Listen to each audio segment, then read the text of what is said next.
नमस्कार, मैं विलास उर्पड़े फिर स्वागत करता हूं आपका आपके अपने web news channel supreme power पर। दोस्तों, हम देश प्रदेश, आपके जिले और आपके क्षेत्र से जुड़ी खबरों को प्रकाशित करते रहते हैं, तो कमेंट कर हमें अपने सुझाव और अपने विचार जरूर साझा करें। दोस्तों, इस चैनल पर हम आपके लिए निरंतर ऐसे ही न्यूज प्रकाशित करते रहेंगे, तो देखने के लिए बने रहे सुप्रीम पावर के साथ। चलिए शुरुआत करते हैं आज की सुप्रीम पावर की ताजा तरीन खबर की। खबर महाराष्ट्र के गोंदिया से। देश में एकजुटता के लिए बसपा को ही विजयी बनाए सचिन मैकाले, हाईकोर्ट नागपुर। गोंदिया गुड़वा डॉक्टर बाबा साहेब आम्बेडकर चौक में बसपा प्रत्याशी नरेंद्र मेश्राम सर के प्रचाररत नागपुर हाईकोर्ट के वरिष्ठ विचारवंत सचिन मैकाले ने अपने ओजस्वी संबोधन में देश विघटनकारी शक्तियां देश को बर्बाद करने लगी, दलित, मुस्लिम, आदिवासी आदि समाज एक होकर होनहार प्राध्यापक इन्हें विधानसभा में भारी बहुमत से विजयी बनाकर भेजेंगे। कुड़वा ग्राम में विशाल सभा को संबोधित किया। इस अवसर पर जिला अध्यक्ष सुनील भरने, आदिवासी नेता श्री किन्नाके तथा प्रत्याशी नरेंद्र मेश्राम व अन्य बसपा कार्यकर्ता प्रमुखता से उपस्थित थे। महाराष्ट्र गोंदिया से सतीश पारधी की रिपोर्ट। पास आके ये बताते हैं कि गवर्नमेंट जो है, अगर आपके स्कूल में बच्चे रहेंगे तो टीचर देंगे। आप पालक हो यहाँ पर, आप क्या चाहते हैं कि टीचर रहेंगे तो बच्चों को भेजेंगे ना। इनके मंसूबे ही है कि जो सरकारी स्कूलें हैं उनको नष्ट किया जाए और पूरी तरीके से प्राइवेटाइजेशन किया जाए। मैं 15-20 साल पहले की बात अगर यहाँ पे मैं आपको बता दूं कि मनोर म्युनिसिपल नाम की स्कूल है गोंदिया में। आज से 15 साल पहले साथियों मेरिट म्युनिसिपल स्कूल से आते थे, मेरिट। और आज देखो उसकी हालात क्या है। 8-10 यहाँ पे म्युनिसिपालिटी की स्कूलें थी, सरकारी स्कूलें थी, कई स्कूलों के तो छत ही उड़ गए हैं। अब एकमात्र दिखने के लिए वो पुलिया के पास में स्कूल बची है। आप पूछिए कि आप पूछिए उन लोगों को जिनको आप लोगों ने यहाँ पे बार बार चुन के दिए हैं कि हमारे स्कूलों का क्या हुआ है।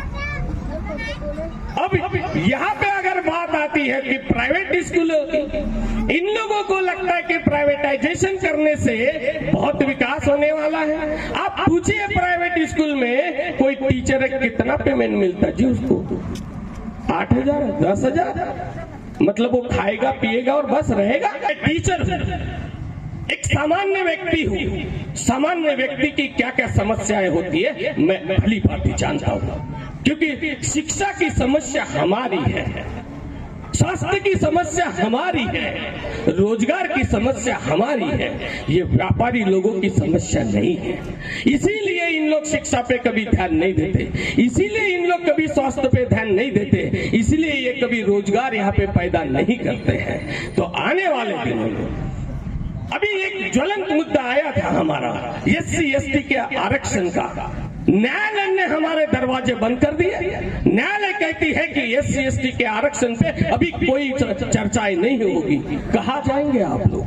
गोंदिया बंद था, मैं भी उस आंदोलन का नेतृत्व कर रहा था। आप लोगों ने साथ दिए थे, हमने पूरा गोंदिया बंद कर दिए। फिर क्या हुआ साथियों? हक अधिकारों की लड़ाई सिर्फ सड़क से, आंदोलन से नहीं होती। अगर आपकी समस्याएं मुंबई के विधानसभा से है तो आपको मुंबई के विधानसभा में फुले बिरसा साहू अम्बेडकरवादी विचारधारा को भेजना पड़ेगा, वहीं से आपकी समस्याओं का हल होगा। आंदोलन करने के बावजूद 15 तारीख को SC और ST के भाई अगर यहाँ पे कोई है तो सुन लीजिए, 15 अक्टूबर को आपका लेटर आया, वर्गीकरण किया जाएगा 3 महीने के अंदर में। जैसा ही चुनाव खत्म होगा उसके 2 महीने के बाद आपका वर्गीकरण किया जाएगा। आपके ये 5 साल तक हमारे बच्चों का एजुकेशन कैसा रहेगा? हमारे हक अधिकार की लड़ाई को जिताना है, आपको अपने बच्चों के भविष्य को बचाना है, आपको अपने बच्चों की शिक्षा को बचाना है। तो ये नरेंद्र मेश्राम को मत जिताइए, आप जीतिए, आप लड़ रहे हो, आप उम्मीदवार हो। मैं एक सिर्फ नाम मात्र हूँ। हम ये विचारधारा है, हम किसी को लड़ाई लड़ने के लिए आए हैं और हम लड़ेंगे। आप लोग भी मेरा साथ देंगे और मैं भी आपका साथ दूंगा और आप लोग जीतेंगे। हम हमारे बच्चों की शिक्षा की लड़ाई लड़ेंगे, हम हमारे बच्चों के लिए रोजगार पैदा करेंगे, क्योंकि आप जब जीतोगे तो ये आपकी जीत होगी, ये हमारे SC ST OBC भाइयों की जीत होगी। समय बहुत कम है, ये तो हम 50 साल से ढूंढ रहे हैं, यही हमारे साथ परेशानी है। तो ये जो लोग हैं, ये बीजेपी कांग्रेस में जो सरकार चलाने वाले लोग हैं, इनको पता है ये हमको परेशान करते हैं, हमारा टाइम वेस्ट करते हैं, हमारा पैसा वेस्ट करते हैं। तो साथियों, बहुत सारे ऐसे संवैधानिक अधिकार है, जो अधिकार हम अगर विधानसभा में पहुंचे तो हम हमारे लोगों को दे सकते हैं। और सुन लीजिए, आप जब तक अपना विकास करना चाहते हो तो आपका वोट रोजगार को देना पड़ेगा, आपका वोट हमारे युवा भाइयों के रोजगार के लिए देना पड़ेगा, हमारे लोगों के स्वास्थ्य के लिए देना पड़ेगा। इसलिए साथियों, मैं आपसे आह्वान करता हूं कि आप लड़ रहे हो, आप ही जीतोगे। नरेंद्र मेश्राम जैसे कई आएंगे और जाएंगे, हमारी विचारधारा जीतेगी। फुले, शाहू अम्बेडकर, बिरसावादी लोग वहां पे पहुंचेंगे और आपको उसके बाद कभी सड़क के आंदोलन करने की जरूरत नहीं पड़ेगी। इसलिए आने वाले 20 तारीख को फुले, बिरसा, शाहू अम्बेडकर वाद को जिताइए और अपने बच्चों के भविष्य की उज्जवल कामना की। अम्बेडकर द्वारा लिखित संविधान पर हमने अमल किया और उस संविधान ने तुम्हें हमें चिल्लाकर कहा कि भले ही कल तक इस देश का राजा रानी के पेट से पैदा हो रहा था, लेकिन जिस दिन से इस देश में ये संविधान लागू होगा, उस दिन से ये देश का राजा रानी के पेट से पैदा नहीं होगा, वो मत की पेटी से पैदा होगा। तो हमें तय करना है हमारा राजा कौन होगा। आम्हाला ठरवावं लागेल बांधवांनो, आम्हाला ठरवावं लागेल। खऱ्या अर्थाने या देशाला आजपर्यंत सुफलाम सुफलाम करण्याचं काम या देशातल्या बहुजन वर्गाने केलेलं आहे, देशातल्या बहुजन वर्गाने केलेलं आहे। मी काय म्हणतो, नरेंद्र मेश्राम साहेबाच्या पाठीशी उभे राहा। भरणे साहेबांनी सांगितलं BSP एका जातीची पार्टी नाहीये।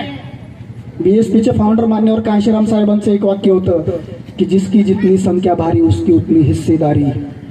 आणि या देशातल्या संबंध बहुजनामध्ये ओबीसीची संख्या सगळ्यात जास्त आहे।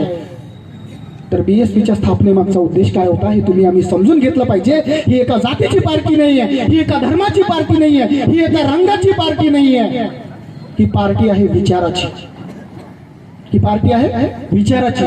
100-200 लोक इथं आहेत, पुरे आहेत, काडी पुरी होते। ती काडी जर आम्ही झालो, आज 200 आहोत, पुढे 10 दिवस आहेत, एक जणांनी फक्त 50 लोकांची जबाबदारी घ्या, एक जणांनी। मला मेश्राम साहेबांशी बोलता बोलता मला कळलं की इथे मतदार आहे, निवडून यायला मतं लागतात 60-65 हजार। ठरवलं तर सगळं होते, ठरवलं तर सगळंच होते, पण कळायला लागते। एक इलेक्ट्रिशियन चुकला की वायरला वायर लागतं ना, आग लागते। पण एक इंजिनियर चुकला तर फक्त एक ब्रिज पडतो, एक डॉक्टर चुकला तर फक्त एक जणाचा जीव जातो, एक इलेक्ट्रिशियन चुकला तर तेवढ्या एरियाला आग लागते। आजपर्यंत इंजिनियर, डॉक्टर, वकील, इलेक्ट्रिशियन सगळ्यांना घडवण्याचं काम, या समाजाला नवी दिशा देण्याचं काम शिक्षकांनी केलेलं आहे। देशातला कुठलाही राष्ट्र निर्मितीमध्ये योगदान देत असताना सगळ्यात जास्त कोणी छळलं?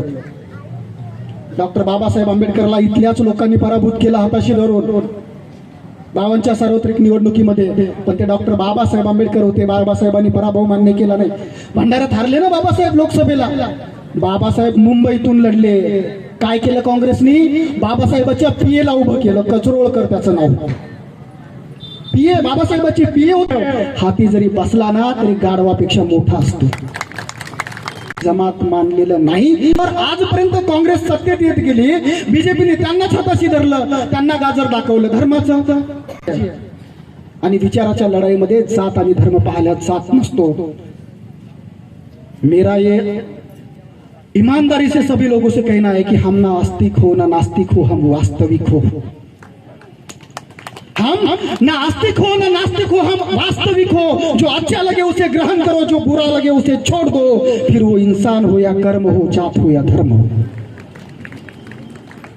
हे ज्या दिवशी आम्हाला समजेल, आम्ही जाती धर्माच्या चौकटीच्या बाहेर जाऊन मतदान करू बांधवांनो। आम्हाला नेते ओळखता आले पाहिजे। अहो एक गोंदियाचा एक माणूस हो पंढरपूरला गेला, योगायोगाने त्याचा आजी आमचा ओळखता आला पाहिजे। पिढ्या गेल्या हो आमच्या, बिड्या बांधताना, पण ज्यांनी कारखाने चालवले ते मोठे झाले ना, कॉलेजेस बांधले, पण तुम्ही बिडा बांधणाऱ्याच्या मायबापांच्या लेकरांचं काय की नाही, हा प्रश्नचिन्ह आमच्या पुढे उपस्थित आहे. आमचे नेते ओळखले पाहिजे. ते परिवर्तनाची भाषा करणार नाही करणार. वैचारिक लोक गेले पाहिजे, ज्यांच्याकडे समाजसेवेचं, ज्यांच्याकडे परिवर्तनाचं, ज्यांच्याकडे विकासाचं विजन आहे, ती लोक लोकसभेत विधानसभेत गेलेली पाहिजे. आणि आमचे मेश्राम भाऊ पर्याय ठरू शकतात तुमच्या आमच्यासाठी बांधवांना. नेता ओळखता आला पाहिजे.